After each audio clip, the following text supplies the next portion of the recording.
brought to you by Palvi Agrico.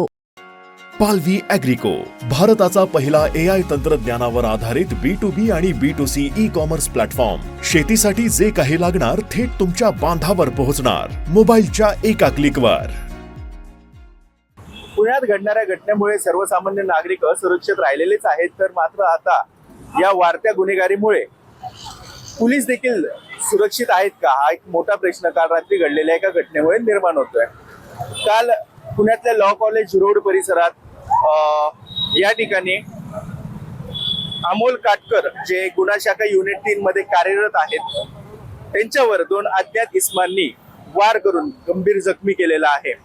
काल रात्री 1च्या सुमारास गाडीचा कट मारल्यावरून दोघांमध्ये वाद झाले. समोरचे 2 अज्ञात इस्मांनी एकाने त्यातला कोयता काढला आणि त्याच्या डोक्यात वार केले. या घटनेमुळे पुणे शहरात खूपच खळबळ माजलेली आहे, कारण सातत्याने आणि वाढत असलेल्या गुन्हेगारी घटना पाहता सर्वसामान्य नागरिक व पुणेकर भयभीत झालेले आहेत. वाढती गुन्हेगारी टोळी आणि संघटित गुन्हे हे देखील वाढलेले आहेत, तर अल्पवयीन गुन्हेगारांचं प्रमाण देखील दिवसेंदिवस वाढत चाललेलं आहे. मात्र ही सर्व घटना पाहता आता पुणे पोलीस ऍक्शन घेण्याच्या तयारीत राहिलेत का फक्त बघण्याच्या भूमिकेत आहेत, की फक्त कारवाई करण्याच्या भूमिकेत आहेत? कारण ही घटना काल रात्री 1 वाजता घडली असताना आता साधारणतः 10 वाजलेले आहेत, तरीही या 2 आरोपींचा शोध पोलीस घेत आहे.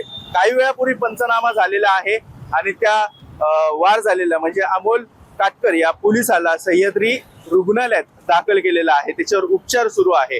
मात्र हे सगळे पार्श्वभूमी पाहता गुन्हेगारांची पहिल्या सर्वसामान्य नागरिकांवरती हे वार होत होते, संघटित टोळी आपापसात भिडत होती, तर आता पोलिसांवर देखील गुन्हेगार वार करत आहेत.